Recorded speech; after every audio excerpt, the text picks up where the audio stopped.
a study that was done in Australia, and the study is being done about children and devices. It's a familiar sight in households around the world. Children being entertained and placated by technology. But this is also familiar. Monumental meltdowns when the devices are taken away. They're reactions that are in fact symptoms of one of the major medical challenges of our time. What's being called internet addiction disorder.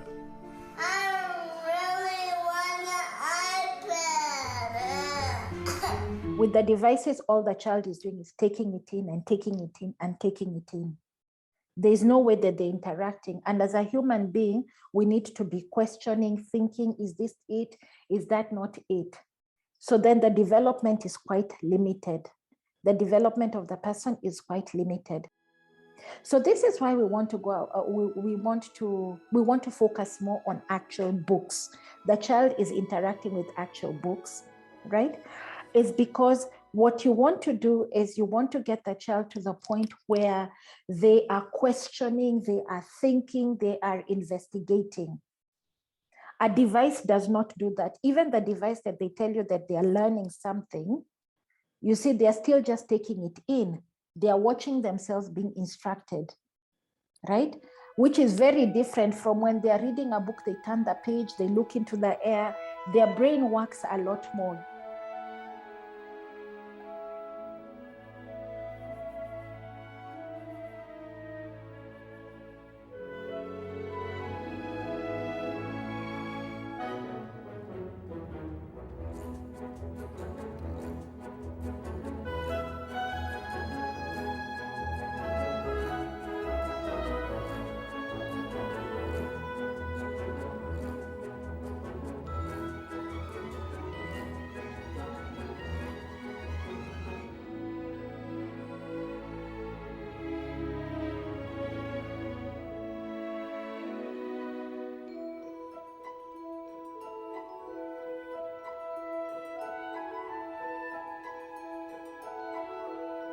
What kind of a human being do you want the child to grow up to be?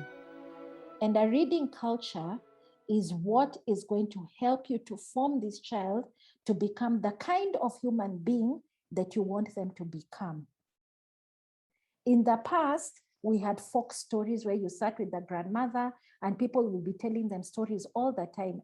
And the beauty of these stories was that the child would then be imbibing lessons. What we are saying here is that through the books that the child is surrounded with, and then you interacting with these books and interacting with them, you're actually passing on lessons to this child. What lessons are these? Lessons about virtue.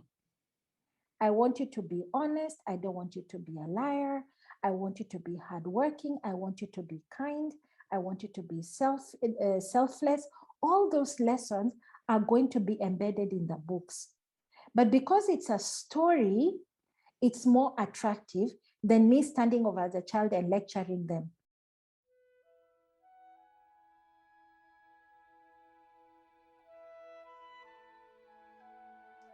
Children's books, even more than adults, always have a philosophy underlying them. Story like Cinderella, for example. Now, we all know the story of Cinderella, the little girl, she's mistreated and everything. But before her mother dies, what did her mother tell her? Always be good and always be very kind. Now, so she goes and then, she goes and as we know, she meets the prince and that sort of thing. What we don't realize is things are happening here. First is the idea that, the child has to be good and the child has to be kind. And then she goes to meet the prince, but she's wearing a golden slipper. And the prince is looking out throughout the kingdom for only the girl who can fit with this golden slipper, this glass slipper. Now glass, it's an allusion to virtue. It's an allusion to goodness. And so no other girl is as virtuous and as beautiful. Only her who has this glass slipper. She has a pure conscience. She's a good girl. And that's the girl that attracts the prince. Now, some of these stories, the Anderson and the Grimm's one, have got biblical allusions. So now in this story, for example, the prince, of course, is the prince, the Prince of Peace, right? And the girl is the girl who is pure. If you're a good person, then you'll attract to the Prince of Peace and that sort of thing. When the person is reading the story, of course, all that is not coming across. All they need to do is that I just need to try and be a good person. I just need to be helpful, right?